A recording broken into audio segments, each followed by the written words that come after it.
Ma mission TV, le miroir du monde. Au moment moi c'est Papa Brazos, indépendant, tchacha bazaka 7 de batikala, papa on a signé un livre d'or ya Congo na biso. Bailangai Brazos. Parce que mieux surtout il y a que ça va y mais azali abandonné à Yemoko. Otako sungaye azate aza vraiment malade, otako sungaye azalite. Tokotaki 3 semaines nangalema. L'état a qui charge ya ndako. Mais ya kisite. Mais tala kisi kuna na ngalema Yemoko yebi balinga kaba kisi oyo ya poto kaka. Na comme on culture art ya solo ezali. Eza esungaka biso na bakamu susume oya siko na moni ate eloko moko ezali na ye papa pona mona ka na télévision ndenge pe alobelaka bato ba population na sepelaka pe mbali boso moi na mona na ye pe na kutana na ye yango na ko lelipa na ye so pe ko ikolobelanga pe a aider papa tata pour que parce que oebi appareil de l'état na biso comme lokola mutuka ezanga démarreur nous il faut qu'on tindika même ba droit na bino faut qu'on tindika soit il faut doser la gare que non Félix au lobby ndenge mais attendez le chef de l'état ne va pas résoudre tous les problèmes. Ma mission TV, le miroir du monde. Le miroir du monde, ma mission TV, aujourd'hui avec cette émission SOS.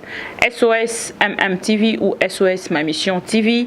Bino nyonso boyebi nakati ya SOS makambo eleka na ma mission TV. Pour na bato nyonso ba participa na bato to lekisa na ma mission TV pour na lisungi et sunga bato ebele penza na baki na osala surprise na bato nyonso basunga mama Mireille na bato nyonso basunga Alexandre à travers cette émission SOS ma mission.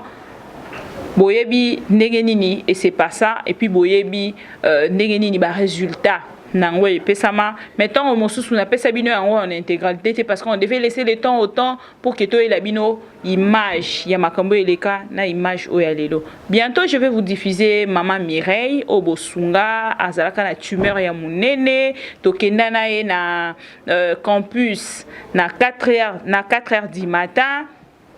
Bino nyonso boyebi boza informé surtout pour na bato nyonso vraiment babimisaka pata topé mukie ya o yazalaki nango a participer qui il y a eu de pasteurs au participer il y a eu de mamans des orphelines même des enfants au basenga na ba parents na bango ba participer na situation ya maman Mireille. Je vous informe que maman Mireille actuellement elle se porte vraiment en merveille. Akoma kotambola, akoma kolukila bana na ye, ya kolia à travers Bino ba abonné à ma mission TV. Aujourd'hui sur ce plateau ou à travers cette émission, je vais vous diffuser les images d'une dame, une maman qui est la femme de l'artiste Mwango Brazos Armand Obino Boyebi Bino nyonso tant mosusu bato mosusu pe bayebi te asali parmi ba accompagnateur o ba beta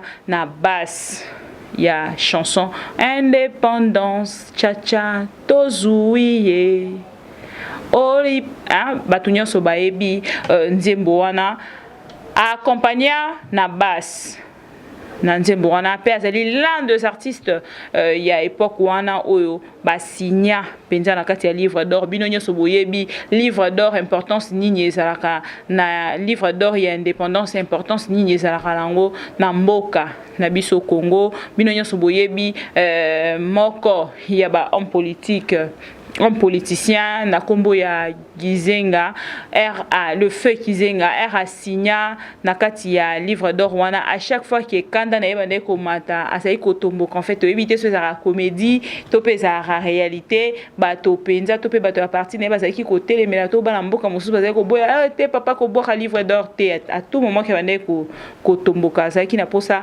a boka livre d'or to pas silika a manifester kanda na à travers livre d'or wana ezali ya lisolo toyoka mais azali moko ya artiste musicien oyo a signé pe na kati ya livre d'or mais aujourd'hui dans les oubliettes. Pourquoi dans les oubliettes? Bibi, pourquoi dans les oubliettes? Gravement malade.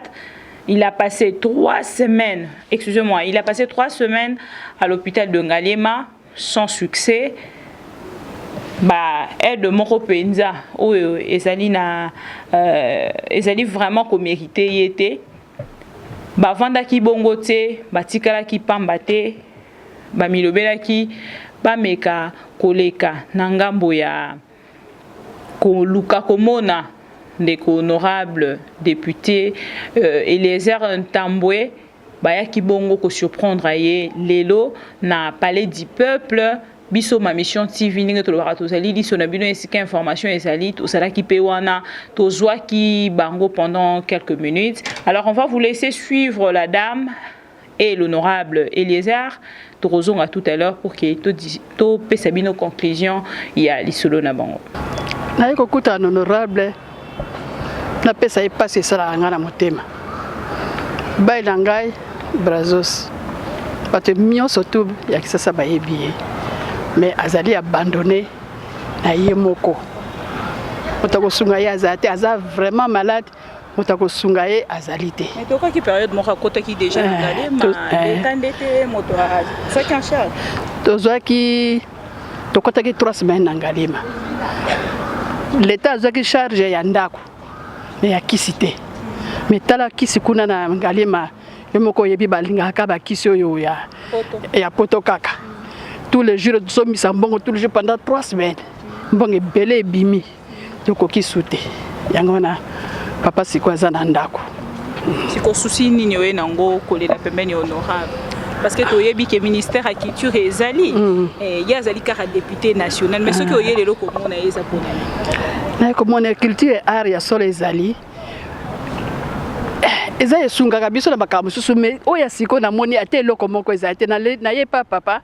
Pour na mona kay na télévision ndenge pe alobelaka bato ba population na sepelaka pe mbali boso moi na mona na ye pe na kutana na ye yango na ko lelepa na ye so pe ko kolobelanga pe ba aider papa tandabu ata ba aider na 100% ma ba aider ata na ndambu po te ko quand même ko sunga papa po ndenge azama talanga moko na za kutamba déjà na beki bon papa pe aza vraiment moyen te passe ma casse ça se que le quoi la zone bakaka boazolo ba presque été bon yango na école papa honorable mais kana ko lobelanga ita mususu na ye le ba ministère mususu bazo ko kate ta mususu na nzela na ye ba ko yokela biso merci honorable de votre côté vous avez quand même écouté la maman. Merci beaucoup. Point de vue par rapport à l'autre. Voilà. Non mais loko toko sala ya liboso toko luka to comme d'abord na bandal place Azali. Avant toute chose, je pense que tu as invité Binoto Komawana. Après, tu s'est renseigné, tu as où est-ce que ma cambouise a bloqué. Au besoin, tu as dit comme ma maman jusqu'au ministère de la culture et art. Pour que, parce que au Ebi, appareil de l'État n'a pas comme il a la montuka, les anga démarreurs. Nous, il faut qu'on tindika même pas droit na bino, il faut qu'on tindika. Soit il faut toser la gare qui non Félix. Mais attendez, le chef de l'État ne va pas résoudre tous les problèmes.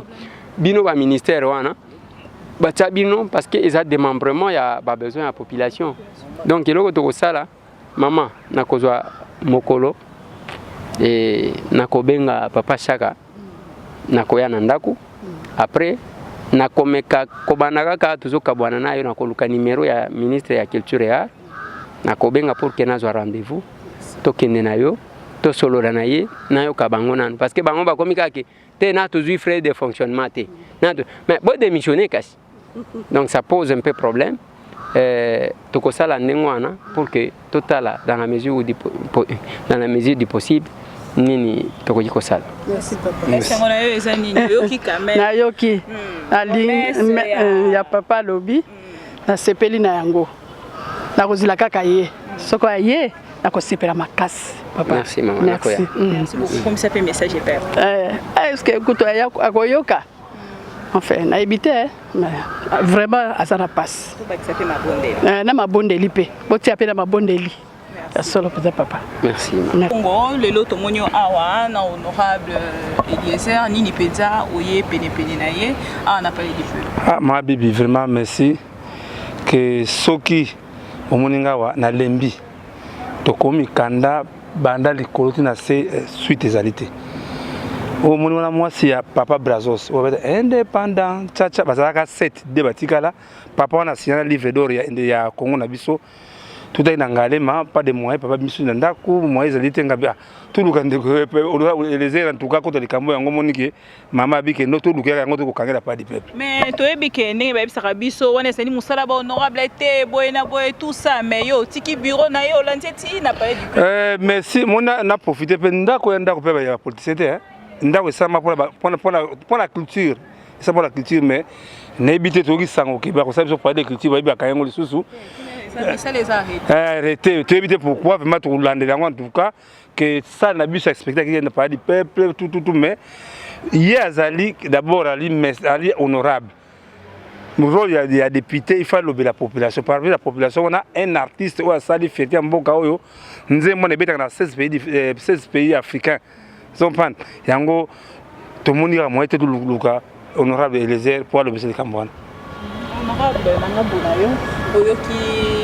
Et voilà, Bolandi Bongo, honorable député Eliezer Ntambwe, Ndenga Sololi, na maman Obinonyo Sobolandi, la femme, l'épouse, il y a Mwango Bronzos Armand, Oyazali, l'un des accompagnateurs, il y a basse, il y a musique, il y a de la chanson indépendance pour que tout le musique té parce que on a basanga la rapidement mo ebele pour te ba pesa biso nzimbo wana ya kitoko o e randaka biso na esengo moko à chaque fois que toko makana jour ya indépendance na biso indépendance tchacha tozui indépendance tchacha to luka il a participé qui pensa mais lelo azali bongo ko passer ba moment moko très terrible et moi sinaye alela ki bongo na micro ya ma mission TV avec ou devant l'honorable député Eliezer Ntambwe. Alors biso pe ma mission TV le quoi to sala ki wana to lobaki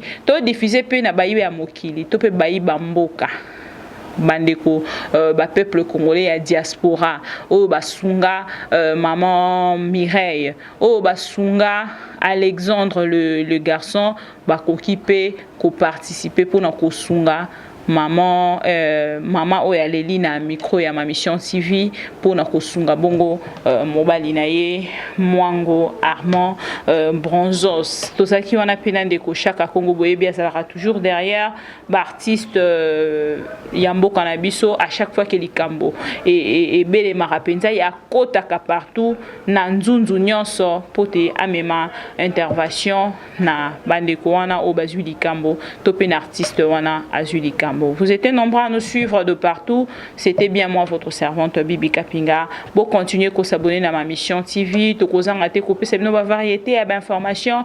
Tozo kaba plainte nabino, tozo kaba remarque nabino. Mais bon, les babi sauté tozali. Ba partenaire na bino ndenge bino pe bozali ba partenaire na biso to kolemba ba remarque na bino te to sala kana ngo souci ezala lokwa bilei na biso ya chaque jour. Continuez de vous abonner, restez fidèles à cette chaîne, vous ne serez jamais déçus. Bisous, à la prochaine.